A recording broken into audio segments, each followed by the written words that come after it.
Union for allowing us to use this fantastic venue.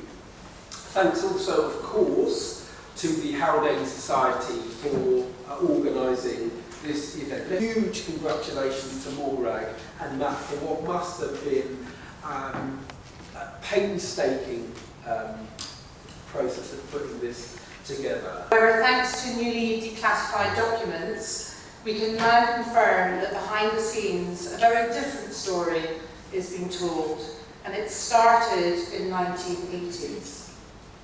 After the Brixton riots of 1981, Thatcher's Home Secretary, Willie Whitelaw, commissioned Lord Scarman to do a review. And the recommendations of that review were that we should take a much more collegiate approach to protest and protesters, community spirit and involvement between police and protesters. However, while publicly stating this and supporting William Whitelaw's findings, the Home Office instigated a very different approach, which involved very brutal tactics, which were then set down and agreed in a 500-page document, which they then developed in conjunction with APPO, the Association of Chief Police Officers. The manual itself has never been fully disclosed, and some of the tactics, horses and dogs, are still seen today in protests. Others have been developed over time. Within 6 months of the manual's publication, it was first used at the Warrington newspaper dispute at the end of 1983, when police took their chance to redefine what was normal policing, including driving vehicles into protesters just for being there. And this is a tactic in the manual that has 15 different ways that you can drive a vehicle into protesters. I just want to read you part from the book, page 2 and page 3, just to put into context where the Home Office were and the police were at this time. In January 1983, Willie Whitelaw, Conservative Home Secretary, hosted a celebration party at the Home Office. Whitelaw was a shrewd man with disarming charm, who had held a number of UK government positions under Prime Ministers Heath and Thatcher. He toasted the completion of a new secret manual for police and public disorder. Invited guests, numbering around 24, included members of the Association of Chief Police Officers and Home Office staff. Many were part of a working group seconded from police across England and Wales, who had worked privately for months to create the manual. Whitelaw congratulated everyone there. After expressing his delight at meeting them and hearing about the work, he added, "None of us wants to see public disorder. Your aim and my firm policy is to seek normal policing as the preferred tactic. But the police have the duty to be capable, if necessary, of dealing with disorder firmly and effectively. You have made an important contribution to this, for which I am sure the service as a whole will be grateful.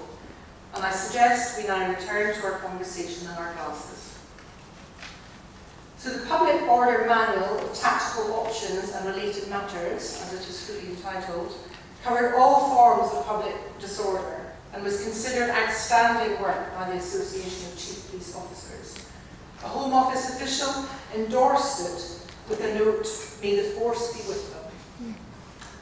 Unprecedented military-style tactics for the policing of public order were now firmly available to the police, and given the manual's contents, it was classified at the last minute, which meant only senior police officers were ever officially allowed to see it. The secret manual first came to light in 1985 at the trial of a number of miners arrested for mass picket at Orgreave, South Yorkshire, during the miners' strike, where thousands of police with horses and truncheons took on nearly as many miners. Assistant Chief Constable Anthony Clement, the officer responsible in the day, stated in evidence that he was following a police manual that deals with all police tactics in relation to the control of large and hostile crowds. Michael Mansfield, a barrister for the defence, immediately sought disclosure. This was resisted, but the judge directed that some pages be provided. These covered public order operational tactics available to the police and included those of arrest squads, decoys and mounted police, and the deployment of shields and truncheons. The contents angers Tony Benn MP, who sought an immediate debate in Parliament on the manual, which had never been discussed by MPs. Ben was highlighting that potentially unlawful police tactics had been endorsed without parliamentary knowledge. So when Parliament was unaware of this shift in policing, the Home Secretary's office was actually very worried that one day that the manual would become public. They were worried that the manual, the Home Office involvement and the Home Secretary's endorsement of such draconian measures to deal with protest would get into the public domain. And they even prepared a statement for when it did. The Home Office of 1983 had just handed the police licence to prioritise these brutal powers over Scarman's findings and the more collegiate recommendations. And the Home Office involvement in the creation of the manual has never been fully disclosed. But it's an example of political interference that changed the landscape of how police deal with protest from then until now, and all done without Parliament being aware. In Charged, we investigate the impact of this change through a number of mass protests that turned violent, and considering them collectively rather than as individual protests widens our understanding of public order policing, but also reveals the true character of the British state. It's a privilege to say that Michael is, I think you're the president of the Haldane Society, is that correct? I'm looking for sport. Yes, I think so. Yeah, I am. I can say this for sure, that I'm very, very proud of the fact that for the last 10 years or so, I have been a member of the chambers of Michael Mansfield, King's Counsel, who is, in my opinion, the most distinguished barrister of his generation. Michael does have to leave early, so he's going to speak and then we're going to have to excuse him because he has to get a train. He's come down especially, I think, from Warwickshire to speak, which is a measure of his commitment to these causes and his support for this particular book. So without further ado, Michael, over to you.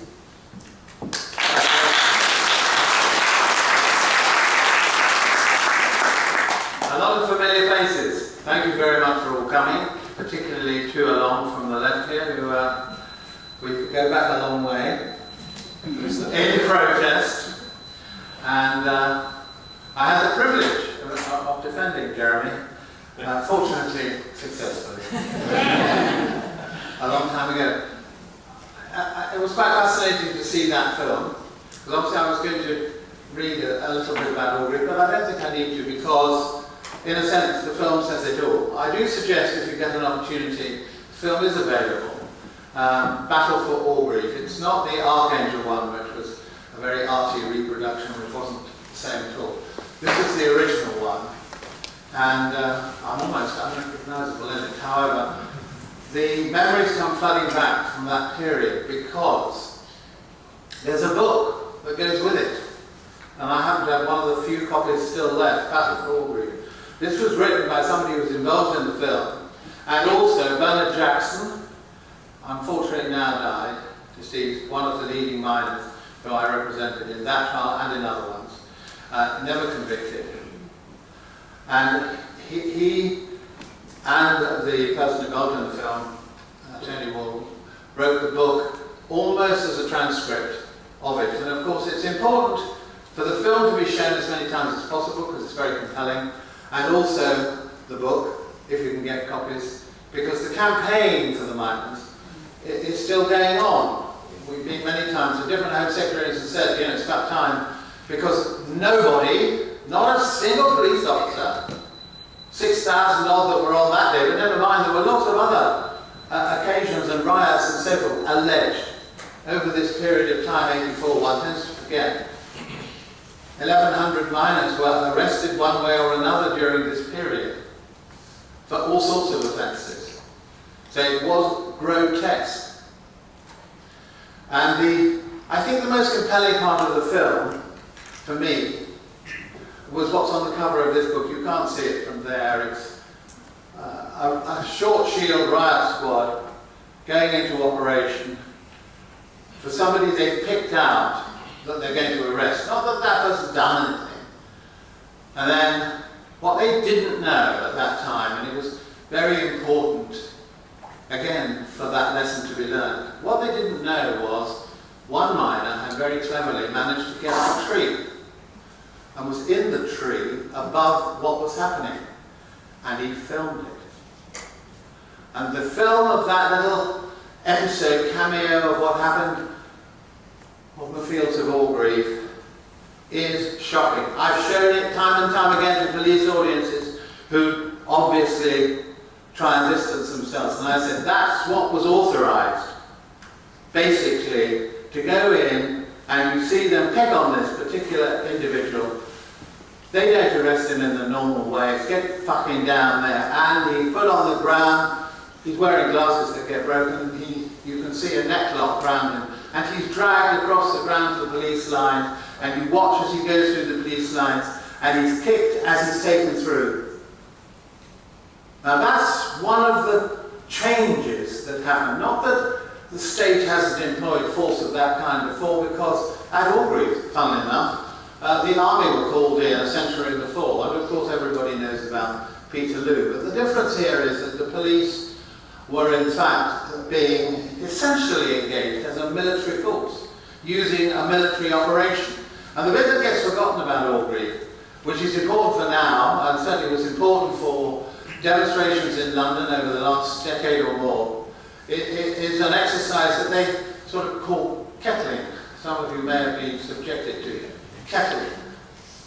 Well, they tried it out at Orgreave because the whole plan was to ensure that all the miners that arrived for that picket on that day were kettled, were driven into a field next to a railway embankment.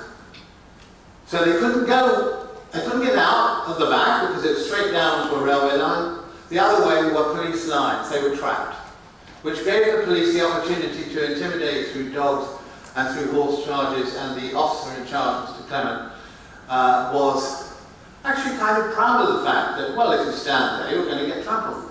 We knew that, but that's your responsibility. And that was the approach. Well, funny enough, how long have I got? Memories come flooding back. This is an amusing one. Because the miners had a sense of humour, of course they did. And they put it into play in their demonstrations on the picket line. And one Christmas, 84, snow on the ground, they decided they would have a particular kind of demonstration. Not for Mr. Clements, but for one of his colleagues, contemporaries, a man known as Mr. Nesbitt. Now, I don't know how many of you have heard this story before, but it's immaculate. Immaculate. I've even told it in French to French miners, because they thought it was funny as well. And when Mr. Nesbitt appeared in his uniform, and his cap and his studs and all the rest of it, in the Range Rover provided by the police as usual, he turns up and he finds a replica of himself made out of stone, wearing a police cap. And so, needless to say, his arrogance is humiliated. So he, in the way that they did, he would say, right, I want that taken down straight away. And minor section. Neither do the police officers who are there. They don't move either. So Clement, who was also there on that day, but Nesbitt said, if that is not removed, I'm going to remove it myself. I think somebody's smiling, you've already guessed what's going to happen here. So he gets in his Range Rover, he revs it up in a real macho style, and he drives hell for leather at the snowman. What they didn't know was it had been built round a concrete pillar. And it smashed the front of the police vehicle and his nose, so his nose bit off. So the miners really quite, for a moment, had their own back. on the force that they were facing on a daily basis. And in court, one very quick just anecdote that I remember from that period was that these shields that they had to explain, because it's all fabricated evidence, most of it anyway, that's why the trial collapsed. The police officer who was due to give evidence that day sent a note saying he was sick at the sight of the Aubrey when he'd gone home. At that point, the judge called Cole actually called an end to the trial, so it never went to the jury, they didn't have to decide it. But one of the features of the trial, we were co-defending with a person, some of you may know, Vera Baird, and she had to cross-examine an officer about this possibility, because what they were claiming was that they were hit by bricks even though they got shields up here and shields all there. So what they did is they said, well, the bricks came underneath the shields and bounced up and hit us in the groin. You know, so Vera said, well, I'd like to demonstrate to the jury, and she did it in court, with somebody with a long shield and all the rest of it. And she said, I've got a brick here. And we tried, but how do you say it happened? You bounced. So she tried several times to get this brick to bounce at all. And of course it was completely flat. She said, well, if you don't believe, we can go outside. And the judge said, no. So the bouncing brick, which is a sort of another episode of nonsense during the mining strike, was another demonstration of, really at one and the same time, the surreality of the whole matter. But it really has to be and has been taken extremely seriously, because the tactics that were employed there have been employed since. However, I just want to say a word or two about the present, because there is a connection. Suella Braverman. I feel like somebody on the terraces at a football pitch. Who are you? Who are you? I say that because I managed to get a letter into the Guardian saying exactly that during a period at which it became remarkably quiet. One has to remember this Attorney General, I think probably one of the worst Attorney Generals we've ever had. Worst in the sense that she's supposed to be an officer of the law, she's supposed to be upholding the rule of law, but she underpinned the regime, as you probably know, and I can list the items which, for some reason or another, she was remarkably quiet in relation to all of it. Whether it's Article 50, proroguing Parliament, and other matters that were coming forward under that regime, including, of course, COVID, including the Northern Ireland Protocol and so forth, and in fact disregarding international obligations that we had. Not a word from that Attorney General. Now she's what? Home Secretary? Well, you can see again that what's happening is extremely important because of her inflammatory language and her attitude towards the people who are out on the streets. They are going to be obviously criminalised. That's something that's been going on anyway. And what happened last week is really instructive, because they don't want dissent on the street, and in order to ensure that the dissent doesn't get broadcast, and if there's any malpractice by the police, that doesn't get broadcast either, they've started arresting journalists. 3 last week, or the week before, on the M25, 13 hours in custody, no charges, outrageous. And that's because we now have a Home Secretary who once was, as I say, Attorney General, has in particular no respect for the law in the way she approaches it. So the question of the policing bill, public order bill, they just changed the title, but what they're wanting are obviously the ability to have injunctions and orders from the court and also from the Home Secretary as well to prevent identified people who have committed no offence from going at all. And the whole business of tagging demonstrators. This is, as it were, ratcheting up the whole level of anti-protest, as it were. And of course, ultimately, who else are they bringing into this? They're beginning to accuse the lawyers. The lawyers are now, never mind just working, we're getting in the way of their wish to, as it were, bring about laws that, in the end, of course, reduce the ability to protest. But fortunately, there is a very strong body of opinion that it ensures that when you go, you will be supported. And one of the things that we tried to bring out of Orgreave was something called LOG, the Legal Observer Group.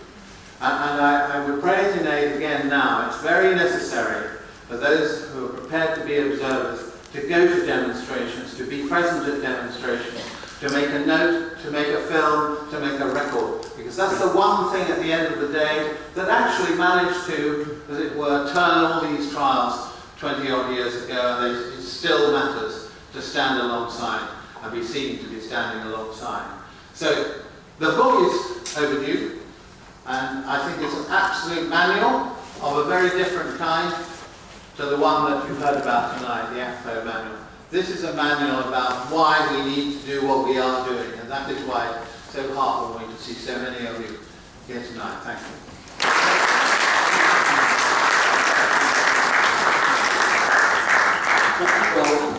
Okay, thank you, Brian. And I do remember Julie, and Julie and I worked together along with the Greenwich Anti-Racist Alliance organisation in the Bexley and Greenwich area and into the BNP headquarters. And Julie and I worked together to build what was mass campaign and mass demonstrations against the British National Party, which drove them out of the area, closed down the BNP, and actually drove them out of the area and stopped their activity really for about a whole decade. So that was a struggle that was won.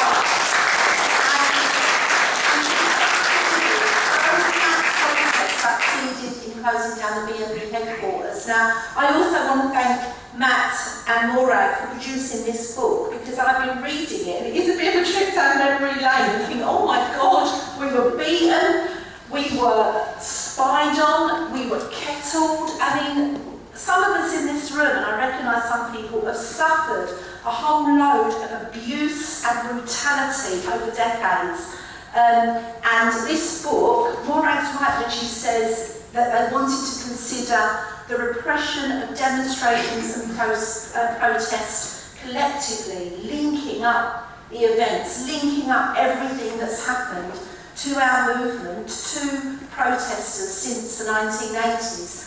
And what it does is it ties all the strands together, because I haven't read anywhere where it's been put so well and so succinctly, the connection between an increase in state powers, changes in the law, and just in the last few years we've had 3 different sets of legislation which is all about beefing up the state and the repression of socialists, of trade unionists, of environmental campaigners, and the Chiz Act, which has given immunity, I know Jeremy's going to cover this, but immunity of prosecution to state undercover operatives. So while we've got an undercover police inquiry going on, which I'm a core participant for, I think Jeremy is, and Michael as well, while we've got that going on, the government have preempted the outcome of the inquiry and have given undercover state operatives immunity from prosecution for things like having sexual relationships, long-term sexual relationships with women activists in our movement, which is an absolute disgrace. And that now, they've now got immunity from prosecution. Anyway, I'm straying off what I'm supposed to be talking about. So this book is really good because it brings it all together. And nowhere have I seen it so well put about the Welling demonstrations. So I grew up in Welling for my sins. I went to school in Welling. I was in the militant and I was in the Labour Party Young Socialists. We had a huge Young Socialist branch in Greenwich and in Bexley. And the British National Party moved in 1987. And I was a teenager. What was I, 17, 18? My sister was about 15. And in response, we set up the Bexley and Greenwich anti-fascist and Bexley and Greenwich Labour movement campaign against racism and fascism. So it's the campaign with the longest name in Labour movement history. But anyway, we set the campaign up, and for many years we were campaigning to close the BNP headquarters, and we were in a minority. We were out on the streets of Elton, Keithbrook, Welling, Bexley Heath, and quite often there would be several hundred fascist skinheads and there would be a handful of us. That's how brave we were. And in fact, as my mother-in-law says, we were on the side of the angels. The response of the authorities, the local council, even some people in the Labour Party, in the right wing of the Labour Party at the time, the media, portrayed us as the thugs. They said the left is as bad as the right. If you just ignore the BNP, they will go away. Well, they didn't go away. There was a 200% increase in racist attacks in the late 1980s in Bexley and Greenwich, and we know there were 4 racist murders. 4 racist murders, not just Stephen Lawrence. In May 1993, there were 4 racist murders, and every time we went out onto the streets and we demanded the closure of the BNP headquarters, and we were told, you're as bad as the right wing, ignore them, leave them alone, and they will go away. The catalyst for the mass movement to close down the BNP headquarters was the murder of Stephen Lawrence, when everything then turned. And we were organising mass demonstrations, mass protests, through Welling, Bexley Heath, Eltham, and thousands of young people demanding the closure of the BNP headquarters. And that culminated in the demonstration on October the 16th, 1993, where we intended to march from Plumstead Common, if anyone knows the geography of the area, through Plumstead and past the BNP headquarters. And our intended route was denied by the police. But not only that, and the book explains it really well, not only that, when we got to the crossroads, the point where we wanted to go right, up Wickham Lane, it's all described in the book, past the BNP headquarters, every road was blocked. So the police lied, the media lied. They said we had a route for the protesters. There were 60,000 of us, by the way, so it's a mass demonstration. Thousands of young people, black and white from the local area, came out into the streets to get rid of the BNP. They lied. They said we gave them a route they could go up, it was called Lodge Hill, up a hill, but that route was blocked off. Every route was blocked off. I was at the front of the demonstration with Julie, with the Indian Workers Association, with local trade unionists, and we was at the front and 60,000 people were behind us and there was nowhere to go. It was a police trap. In fact, it was a bloody police trap, because when we got there, it was a police riot. The police then attacked us with truncheons and with shields and with horses. They charged us. What they did at Wapping, and I was at the Wapping picket lines, and what they did to the miners, they did to us in Welling, and they charged us. We had nowhere to go, and they were charging into a crowd with all routes blocked off, with horses and riot police on horseback. So just read the bit from the book that I'm supposed to read. Sorry about this, I'll just go on a bit. So the bit in the book, so I'm reading page 139, 140. So in response, the book is taking up the arguments about the police's account of events. And then page 139, the book says, 6 days later, on the 22nd of October 1993, a very different account of the protest was published in the New Statesman, written by its political editor Stephen Platt. He had been at the front of the march, unlike the other journalists who, if present at all, were behind the police line. He stood alongside Leon Greenman, a Holocaust survivor. Platt reported that the police had unilaterally decided, late in the day, to reroute the march so that it could not pass by the BNP bookshop. Greenman and other survivors were tasked with speaking with the police at the crossroads to allow the march to proceed on its original intended route, which was refused. Platt wrote this account. To the police, television, and almost without exception, the press, the story was simple. A mob of extremists, well prepared and hell-bent on violence, trying to storm the police barricades. The nearer it got to the planned rerouting, the heavier the police presence became. Not the usual political demonstration presence, it was stark, intimidatory, communicating an intention not so much to keep the peace, but to win the war that senior officers had convinced themselves was bound to erupt. Hussein Zahir remembers a tense atmosphere. The police were in riot gear from the get-go, and they were very aggressive. They thought we shouldn't be there. Platt continued, as the march made its way up Wickham Lane, like something out of a cowboy film, mass ranks of police cavalry were silhouetted against the sun on the hillside to the right. On the left, behind iron railing top walls, police dog handlers portrayed the slopes of Plumstead Cemetery. At the crossroads itself, Confusion reigned. All 3 exits were blocked by lines of police. The one to the right, which led to the BNP headquarters, had the most fearsome presence of all, but the barricade straight ahead was almost as daunting. Most significant of all, the fact that in the plethora of press reports only the Guardian mentioned, a line of police had also closed off what was supposed to be the diverted route down Lodge Hill. Lois Austin led the march holding the Unity banner. We get to This Is Me, we get to the crossroads and there is a police blockade, but they blocked off every road. The route was always disputed with the police, but why did they block off every exit route? There was nowhere to go. We couldn't go back because we had 60,000 people behind us. It was a police trap, there was nowhere to go. And I think the point about that is that the police at the time, and the book describes it really well, the police at the time, if you remember, were in the process of derailing the inquiry, or the investigation, I should say, into the Stephen Lawrence murder. We know they took weeks to interview the suspects. They gave the suspects time to destroy vital evidence, which meant that when they were finally arrested, the evidence no longer exists. And they were, so that was going on, and in order to divert attention away, they tried to portray us as criminals, as a violent, riotous mob. But not only that, what we now know, because of our work, many people in this room, with the undercover shining a big light and campaigning on the undercover police that had infiltrated that movement, we now know that the Stephen Lawrence was also spied on at the time. I was spied on for 5 years by Peter Francis, the undercover police officer that infiltrated Youth Against Racism in Europe and the military. 5 years. He didn't spy on me for a day or 2 days. He infiltrated my life for 5 years.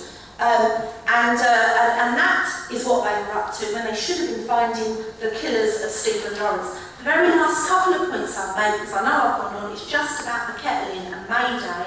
So I am the Austin versus the Met, the Austin versus the UK, which is really funny.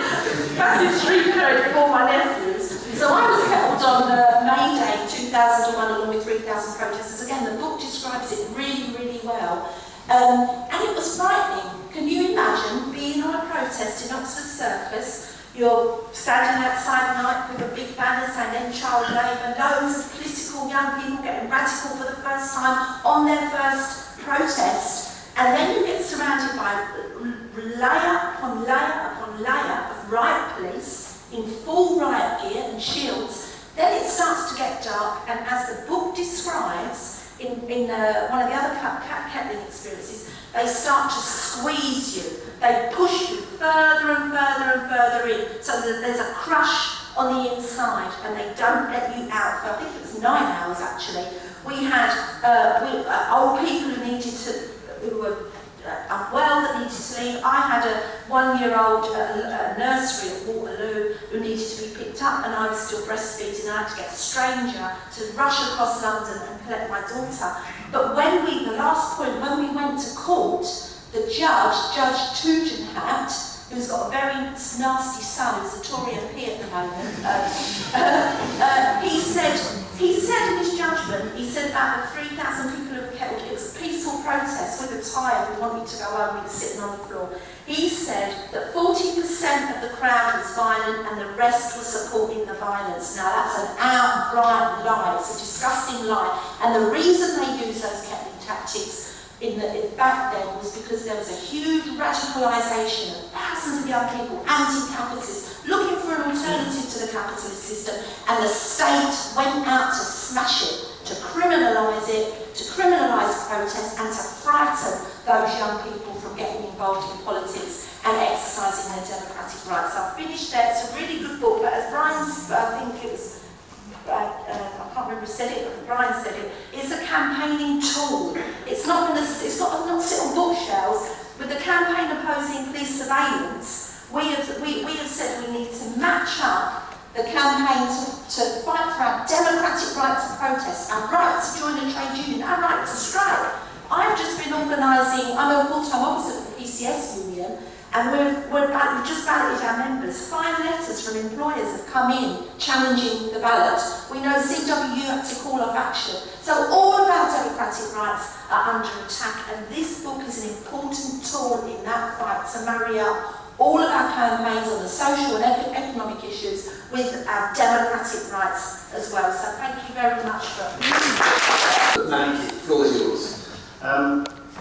Morag mentioned about the manual, and I just want to mention the most important fact about the manual that came in 1983 was its front page. The front page said, only to be seen by ACPO officers. That's how secret it was. A very, very small collection of police officers at the top of the police, chief officers who could see the manual. And that helped its longevity. So when we come, it went beyond the industrial disputes. You come to the poll tax, you see horses charging in to a packed Trafalgar Square with officers using long truncheons on people there. You see vans, police vans, driving at the crowd. Now, when you see that footage, I always thought when I saw that footage, they must have been panicked, they must have been, there was chaos, it must have been panic. It's a tactic in the manual that police vans are allowed to drive at crowds. That was the tactic of the manual, at speed. And the fallout from the poll tax protest in 1990, what happened, there was a lot of questions were thrown open. And Thatcher was told by her permanent secretary that there were problems with the policing. And she quickly had a private meeting with the Chief Constable, Inwood, and they came up with a plan, which was to have an internal review into the policing. A sort of Partygate special. Let's have an internal review that takes forever so that everybody can forget what the whole issue was about. And there were a handful of people who were saying there were real problems with the policing. Some of the people who were there, including someone called Jeremy Corbyn, said we should have a public inquiry. Now that was just sidelined and not listened to at all. If that had been listened to and we had a public inquiry, the manual would have come to light after 1990. It couldn't have been used after that, because everybody would have asked, well, what is this thing of driving vans into crowds? Where does it come from? And it all would have been exposed. Now I want to talk a little bit about the Haldane Society and its history, which Michael touched on. It played a very important role in the Wapping dispute, the chapter before poll tax in 1986. And what it does, and what he described there, is it tries to hold the police to account for what they do. And it prepared an incredible report that was authored by a very good barrister called Ben Emerson and a solicitor called Anne Shamash. And they were assisted by people like Michael and Jane Dighton and all sorts of good lawyers at the time. And it put together all the violence that they'd seen, and it called for a case to answer. Now what that led to, actually I should mention as a side point, there was another barrister involved at that time in the Haldane Society who was very proud, he said, to be on that picket. It was a man called Keir Starmer, who has since moved slightly to the right from where he was back then. What he said after the Wapping dispute was, well, what is there any role for police in civil society at all? And he's just moved himself just to the right of that very liberal, soft Home Secretary we've got on the issue of how long people should go to prison for protesting about climate. But coming back to the review by Haldane, there was pressure on the police. And this, for the first time, it felt like the police were going to be held to account. There was a police complaints authority just been set up, and 60 files were sent to the CPS. 26 people were charged, 26 police officers were charged, perverting the course of justice, and it went off to court. And you finally felt like one of these protests, the police are going to be held to account. And then, it's a subject sort of dear to my heart, the judiciary gets involved. And this is the story. All serious London cases in those days started at Bow Street Magistrates Court. The first batch of the 26 police officers to be prosecuted was listed before resident magistrate Ronald Bartle, former Conservative candidate. Bartle accepted an audacious defence submission that they could not have a fair trial because of delays in getting the case to court. If that submission was made today, there would be a whole, a vast number of Crown Court trials that couldn't happen, given that the trials take years to come to court now. A couple of years later, Bartle also discharged on the same basis of delay 3 police officers involved in the Guildford 4 case, also charged with perverting the course of justice. Chris Mullin MP, who campaigned for the Birmingham 6, another appalling miscarriage of justice against Irish people, criticised Bartle and sought assurances that he would not be involved in their case. Years later, Bartle, clearly still smarting, responded to Mullin in his book Bow Street Beak, asserting, "I have never been biased in favour of police officers as such." However, the former judge was being economical with the truth. In a previous book, The Law and the Lawless, Bartle wrote, "In combating crime and maintaining public order, the police are doing the work of God. The ultimate line of defence between order and chaos, between civilisation and barbarism." Bartle also argued in Bow Street Beak that Mullin was wrong to criticise him because the judiciary is independent of the executive. The foreword to his book was written by none other than Lord Hurd, and I should explain here that Peter Imbert, the Chief Commissioner, when he heard that 26 police officers had been charged, went to see Douglas Hurd when he was Home Secretary and said, "We need to get rid of these charges." He tried his best and couldn't succeed. The foreword to his book, Bartle, was written by none other than Lord Hurd, who had known Bartle since Cambridge days, where they were both students in 1949. Lord Hurd was indeed the former Home Secretary who sympathised with the advances of Commissioner Imbert seeking to discontinue the Wapping police cases. The effect of Bartle's decision was that the cases against all 26 Wapping officers were thrown out and they walked away scot-free. Now, I'll just finish on 2 points.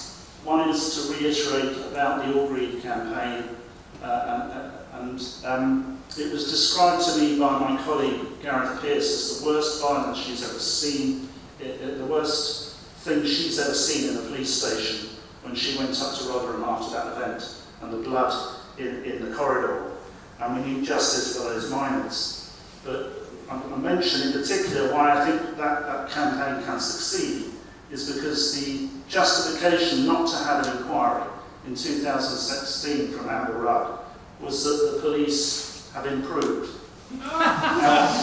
Anybody who's looked at any newspaper or been alive really for the last 2 years, you can see that is utter nonsense, and what's been going on virtually almost daily, but certainly weekly, is another terrible case. I think the worst case, most of them involving protesters, but the worst case was the 2 black murdered sisters who the police come to the scene and take photographs and pass it around a WhatsApp group. And if that's how they treat murder victims, little chance you have with protesters. It's like civil society means nothing to the police these days. So I mentioned that to you. But I just finished on this point. I was listening to a Radio 4 documentary the other day. I hope everybody missed it. It was sort of presented by a professor who said that protest doesn't lead to anything. We spent half an hour discussing it with other academics about how protest doesn't achieve anything at all.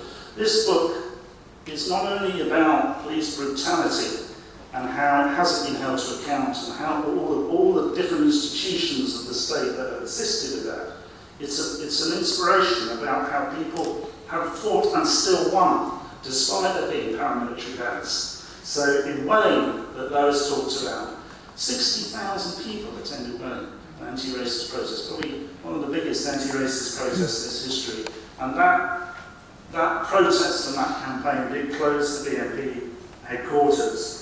And the poll tax, whilst Thatcher pushed the internal review off for a year, it wasn't long enough for her to last. She had to go 5 months later, and she had to resign. And the first thing that happened in John Major's government was they got rid of the poll tax.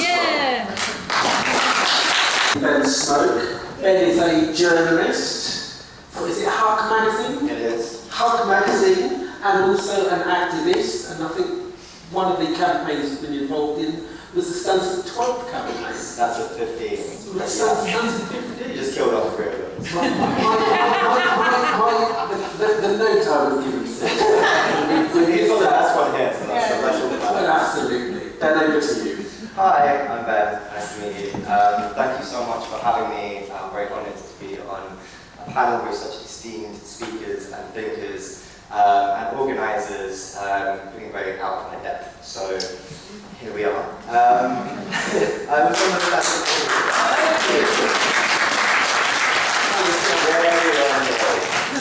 was one of the Stanford 15. If you don't know what that action was when 15 of us broke into Stansted Airport in 2017 at the end of March to stop a deportation charter flight that was forcibly deporting 57 people to Nigeria and Ghana. We cut through the fence, locked ourselves to the plane, stopped it going, and then, to cut quite a long story short, got charged with terrorism, got convicted of terrorism, but then got acquitted of terrorism. I was trying to think how I would start this, because I'm going to try and bring us up to date a little bit. And I was thinking about the day that we got convicted. I sat in the waiting room at Chelsea Crown Court, which is horrendous, awful, never go. I was actually writing a piece on Brexit, which is terrible. And I looked up, and one of the other defendants, ashen-faced, walked towards me and went, verdict. I was like, sick, cool, let's go. Went in and kind of heard them say the words guilty and was like, oh shit. And it was all a bit of a whirlwind, apart from this one moment that I vividly remember. I was on the phone to a Guardian journalist, giving an interview, and I remember saying, this is a dark day for protest. And I was right. And I was way too right. Because the thing about what happened with us, and obviously when we decided to do that action, we did it on the basis that we thought we were going to be charged with and almost certainly convicted of the various offences that have been used for previous airport incursions, which are aggravated trespass, criminal damage, and then what other little bloody vials that they can stick you to.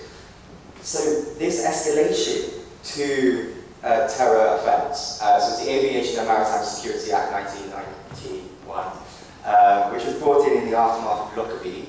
Cecil Parkinson, the Conservative Transport Secretary at the time, actually said it was a piece of legislation that would stop terror in the land and on the seas, which is obviously what we were doing. We were locking ourselves to a plane. And the only terrorism I think that happened that night was me singing Beyonce.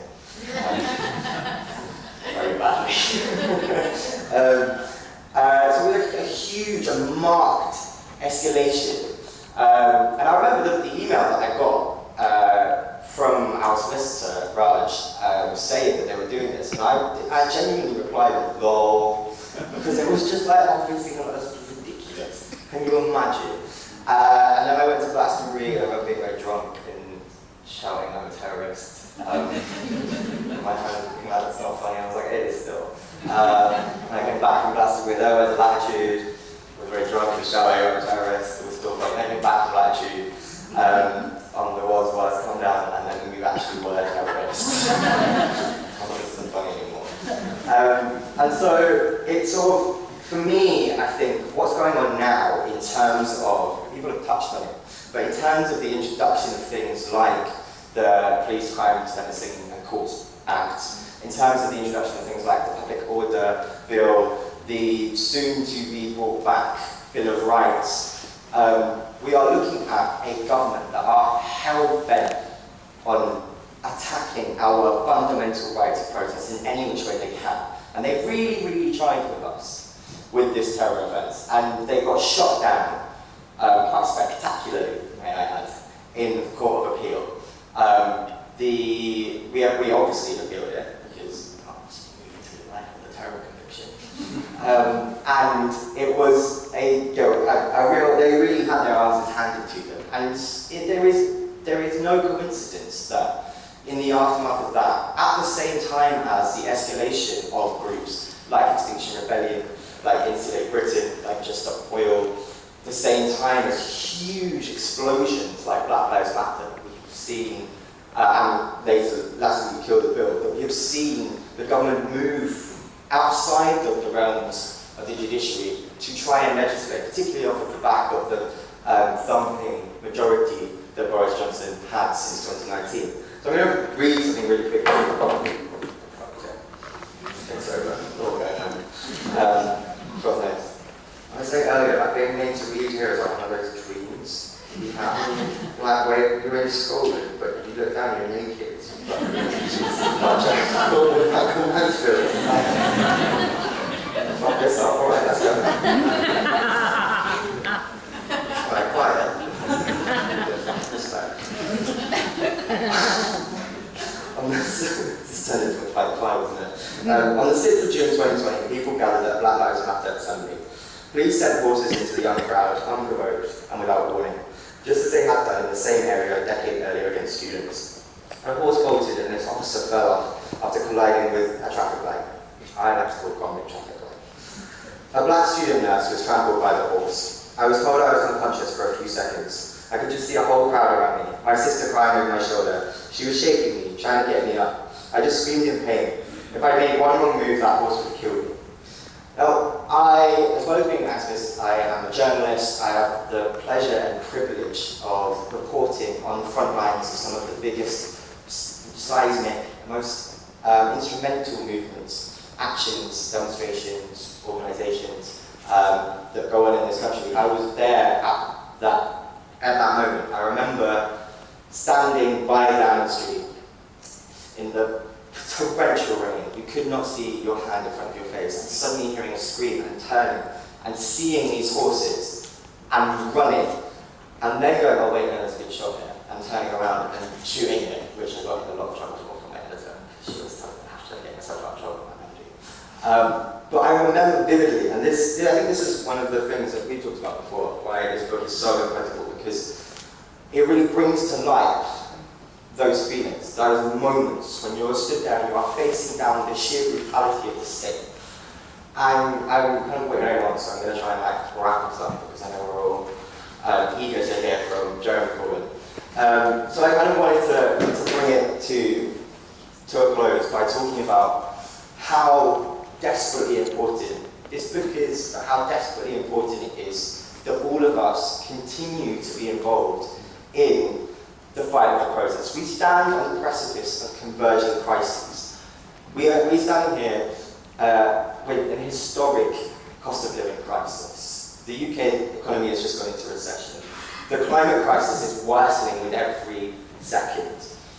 We have no ability to be able to maneuver ourselves to affect the machinations of power without protest, without showing our numbers, without getting on the streets and making our voices heard. And that is the reason why they are clamping down in every single way. And that is the reason why every single one of us should be fighting against it with every single thing we have. Thank you so much again.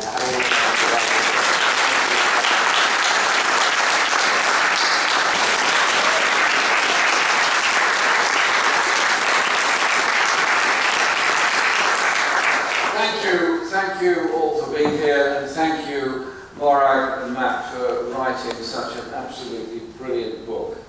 It could have been 10 times the length if you'd wanted to be, because there's much more to report on, but I think the work you've done is fantastic, and I echo what Michael Mansfield was saying, that this is actually a handbook for the future, and a handbook of lessons about protest and how you go about achieving things. But it's also why we protest and what changes as a result of it, because our mainstream media will always seek to disempower us and say your protests are futile, it's a waste of time, you're just wasting the police time, you're just causing trouble, and that things should carry on as they are. But actually, every single one of the civil and political rights we have within our society have all come as a result of the bravery of protesters who were condemned, vilified, beaten up and imprisoned. back in the day, from the 17th century onwards. So one should think in terms of the loneliness of the protester, the joy of the protest, and the joy of the success at the end of it. And Lois was talking about having the longest name in history of a campaign. Not so. 1977, the National Front tried to march through Wood Green. Bernie Grant and myself and others got together and said, this cannot be right. We cannot allow these fascists to march through our community. And so we decided to call a demonstration to try to halt them.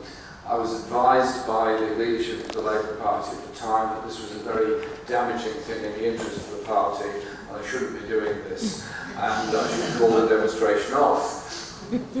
I advised them they should read the history of Germany in the 1920s. And they said, why? I said, if you're even asking that question, that shows why you should read it. Because if you concede ground to those that will kill us, the fascists, then they will take more ground and they will kill more people. You cannot concede ground to them. And as a result of that, we formed the Haringey Labour Movement, anti-racist and anti-fascist campaign. It was very hard to get it all on one ballot. But we did stop the National Front. We did mount other demonstrations in Lewisham and many other places, and that led to the formation of the Anti-Nazi League, and it led to all of the other protests that happened. And that indeed changed an awful lot of things. Now, the demonstrations that are recorded in this book, I've been on many of them. I'll just mention a couple. One was the 1994 demonstrations against the Criminal Police and Public Order Bill, that we organised a demonstration in Hyde Park. I was chairing the rally, I was on the platform. I could see exactly what was happening, I could see exactly what the police tactics were, and we protested about them at the time. And it was very obvious to me that those people wanted a lot of trouble at that demonstration, because they wanted to divert the issue away from the serious attack on civil liberties in that particular piece of legislation onto the alleged behaviour of protesters against it. That's what it was all about. And Tony Benn and myself were there, and we raised our concerns. We raised our concerns at the time of the police. We raised our concerns in Parliament the next day when there was a statement by the Home Secretary, and Tony and I were heavily criticised by a lot of MPs for the demonstration. When in reality, they should have been criticising the government for the legislation it was bringing in to diminish the civil and political rights of all of us. And Tony and I wrote a letter in which we said, we disagree strongly with the police statement that anarchists turned our rally into a riot. People attempting to leave the park were attacked by riot police on horses. The only group intent on organising a riot was the Metropolitan Police. And we said that in that letter, and then the police then opened up on us through their own media effort big time on this, but I still maintain we were absolutely right to organise that demonstration, and that the lessons of that have to feed into the current legislation, the police bill that's gone through Parliament, the Nationality and Borders bill that's gone through Parliament, the proposed trade union legislation that's going to be put before Parliament. All of it is designed to prevent protests against economic injustice and inequality, against racism, and against the appalling treatment of asylum seekers within our society. But you know what? Protests can raise many interesting and sometimes unexpected and unusual forms.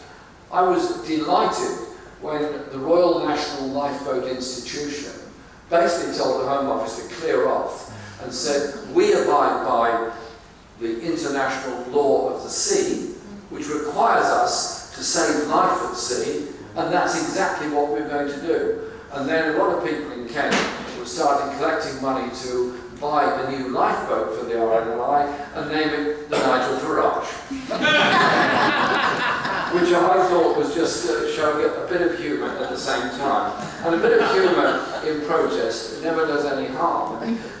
Michael was talking about the miners' strike and the many protests and the brutality of it at Orgreave, well done Orgreave campaign, but all the other brutality that happened in so many other places. But miners are also very inventive, giving the police the total runaround. And the Kent miners plotted very well how to give the police in Kent a big runaround. So they invented a protest in which they talked to each other about on CB radio between their cars, knowing full well the police were listening into CB radio. And so they, over several days, maybe a couple of weeks, they invented this whole thing that Arthur Scargill was going to arrive at Margate on a boat, step ashore and be taken up into the hills behind in Kent to a particular place where a big rally was going to be held. The place they chose for the big rally was the site of a mine that had closed in 1937. There was nothing there, it was a field, that was all. And so they kept on chatting to each other on CB radio, saying, we're going to be there, we've got the pickets there, we've got the vehicles, we're going to face the police down, they're not going to stop us having this demonstration. And so, on the day in question, Arthur Scargill didn't arrive by boat at Margate. There was no demonstration, except a group of miners driving past hundreds of police surrounding an empty field and filming them in the process. Showing that a bit of inventive stuff can change things. The other last thing I want to say is that the protests against the poll tax, the protests that happened against the Stockport Messenger newspaper when Eddie Shah took it on and tried to set up a non-union newspaper, that was the forerunner of Rupert Murdoch and his taking over in Wapping to print the Sun and other papers from there and to try and break the unions. I was there in Wapping in January 1987 on the night of the biggest amount of trouble, and forever I will have this vision in my mind of John Bowden, an NCCL, National Council of Civil Liberties, legal observer, wearing a legal observer bib on it. You couldn't miss it, nobody could miss it, with blood pouring down his face, where he'd been hit over the head, and by actions taken then. Those people stood up for trade union rights. Okay, they didn't win everything, but they were there as an inspiration that others would win in the future of the right to be organised, the right to be defended by a trade union, the right to protest against environmental destruction, the right to stand up against racism, and the right to seek asylum within our society.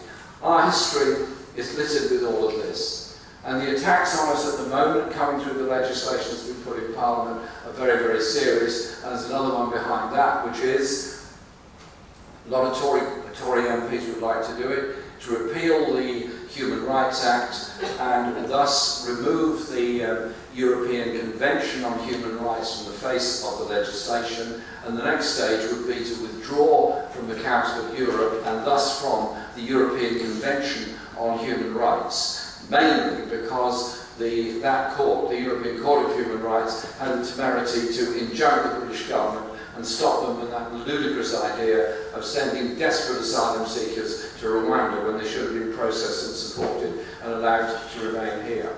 Now this might all sound a bit arcane and a bit remote, but I say this, and I'm a member of the Council of Europe from the British Parliament. If we withdraw from that and withdraw from the Convention and withdraw from the judgments of the European Court of Human Rights, then an awful lot of other things flow from that, of the freedoms that we've achieved within our society. There are always people trying to take away what we've won. There are always people, vested interests, trying to stop workers achieving justice and achieving the kind of society that many of us want to live in.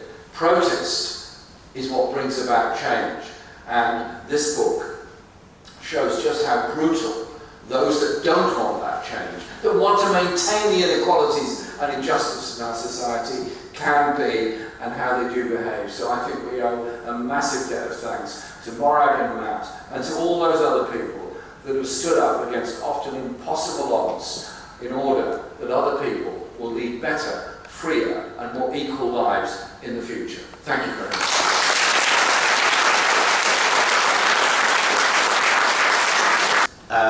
Just look at what happened in Bristol at the Kill the Bill demonstration. I was there on the week, so you had on a Sunday was when the police van got set on fire, and then on Tuesday there was a peaceful demonstration in College Green, which is in the centre of Bristol if you don't know it, and the police charged horses at these peaceful demonstrators, and then a few days later on a Friday night there was a demonstration of a few thousand people that walked around Bristol. A lovely time. Bristol is not a very big city, so we circled about 4 times, and then just went and sat outside of the police station, and it was like extremely Bristol. There was someone playing drum and bass outside the bin, and it was fine. You're into that kind of thing. And we were just chilling, people at the front were sitting down, and all of a sudden, out of nowhere, and the violence was unreal. People were being hit with shields. I watched unconscious children be smacked with batons over and over again. The dogs sort of came from nowhere. So that like this level of visceral, spiteful violence from the state hasn't, to my knowledge, lessened because of the advent of mobile phones or cameras or anything. I was there at the student riots in 2010. Was like one of my first little protests, and I watched people watch the same violence, and I watched it over and over again. It doesn't seem to be abating. So no is the the long answer to that. In terms of our judges on our side, no, in no way. The reason we got off, I'm a fucking terrorist. The reason that we were acquitted, the reason why the reason why I ended up having less of a criminal record than my friend who lifted shit from Body Shop is because they fumbled the bag, fundamentally. They just went way too far. The legislation that they used, the actions that we took did not bear the weight of the interpretation of the legislation they were trying to apply to it. And so the reason why the judges acquitted us wasn't because they were comrades or because they have any sort of deep-seated, love of migrants, or they really desperately want to pull down the walls. It's because the Crown Prosecution Service were arrogant. And so I think we need to really put it into context. There have been so many cases over and over and over again where judges simply do not act. I mean, even within the realms of the law, judges will do whatever they can because they hate protest. Presenting what's happening as photojournalists, where do you think things are going, and what future do we have to look forward to? A lot of conversation around protests being made illegal, very sort of definitive, kind of scary rhetoric that didn't actually reflect. I mean, the policing bill is abhorrent, and it's a draconian attack on our fundamental right to protest. That hasn't made all protests illegal. So I think that what we need to hold on to is that people will still protest, but the way that people will protest is if they feel like they can, and not legislatively, but by people coming together and making connections. And I spent a lot of the last year kind of talking to people across the country about what they're doing to prepare for things like the policing bill, to prepare for things like the public order bill. And some of it is just being learning the law. And others of it is we're building these networks, we are building community, we are going out into the streets of Manchester and we're teaching people how you resist evictions, we're going out on the streets of Hackney and we're teaching people how you intervene and stop and search. And so the future of protests is bright, and it is, it's going to continue. What we need to do, the people in this room, the people that are our contacts within our various different spheres, is to continue to build those incredible webs that we have done for decades and decades and decades to strengthen that and to allow us, no matter what this government or successive governments throw at us, to know that we have the strength in numbers. So far we've looked at 2 decades of these undercover police units and they have spied on hundreds, everyone on this platform, they've spied on hundreds of trade unionists, socialists, environmental campaigners, and in all of that time, they haven't spied on one single far-right organisation or member of a far-right organisation. This was at a time, and Jeremy was talking about it, when we had the fire bombings in New Cross, and black people were being murdered by the National Front, and they actually said, oh, we couldn't infiltrate the far right, it was too dangerous. That's what they said. I thought we were the dangerous ones. We're the ones that they've said we wanted a bloody revolution, and that's why they infiltrated us. But they couldn't infiltrate the far right, it was so too dangerous. And we have said, and we have proof, and the officers in these undercover police units were picked for their right-wing views. They were picked because they were sexist, racist, horrible brutes who, have committed the worst crimes and atrocities against people in our movement. And we have many, many scores to settle. Orgreave, Wapping, Welling, Mayday, all of these events, we have many, many scores to settle, and we will settle them. And to answer your point, see, we don't want people to be frightened about getting involved in our movement, because there's more of us than them. But it's about the control of the image, isn't it? How many times have we had cases where the body-worn video is not on at the crucial time of the arrest, and what's showing what happens at the beginning? It's about the context. I had a case involving someone on a Palestine protest about 10 years ago. I had to spend a whole day in Kensington Police Station. There were 7 different cameras, and on the 7th camera you could see a glimpse in the distance of what I knew was there, that my client had been smashed over the head with a police shield. And it was in disclosure, it was hidden away. And but for finding that, he would have gone to prison for 2 or 3 years. So that's the sort of problem you have with the control of image. It's hidden away in the unused. I remember also on another Palestine protest, suddenly the camera was pointing at the sky, the police camera, as the police went in and smashed people up, and then the camera came back and it got the reaction. So control of image is a very scary thing, and that's why they're trying to get rid of journalists. Your question about photojournalism is so important. That's why they don't want witnesses. They accuse them of inciting people to join in the thing, just filming and being a journalist, and that's also the story of Assange. But I'll just finish on this story. I may or may not have been involved in organising the first protest for the barristers in the recent strike, and we had several hundred outside the Old Bailey. And halfway through the talk, people giving speeches there about what's happening to our industry and stuff. A group of coppers turned up and started trying to push people around and tell them to get off the road, taking over the whole road and stuff. And the barristers just did something which they don't normally do. In my experience of barristers, they just didn't speak. And they just ignored them. And it was a beautiful scene. These officers suddenly realised that they're just trying to bully people wasn't going to work, and they just sort of let it carry on for another hour. It was absolutely a wonderful scene. So numbers matter.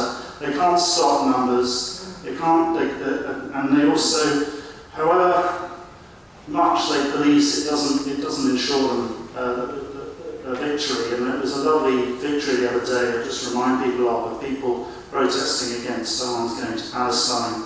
A victory in Bristol where they won their case on the basis that the company that was clearly involved in selling arms to Israel couldn't prove that it was carrying out lawful activities. So I think there's all sorts of activity that we can win, but numbers are absolutely crucial, and that's really the history of poll tax and Welling. And even in a small way, small protests carried out collectively with support can win, and that's why they're trying to arrest journalists, because they're scared of what's going to happen over the next few years. Thanks for coming. We should all be very grateful to brilliant solicitors like Matt that go more than that extra mile, they go more than an extra marathon in order to win cases. Thank you very much for all the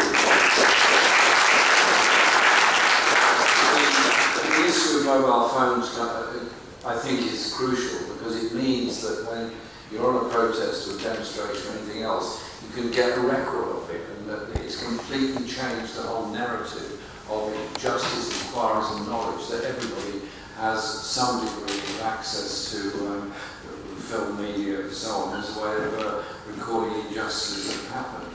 The undercover police inquiry that's going on at the moment is absolutely fascinating. As you quite rightly say, all of us on this platform are subject to that police inquiry.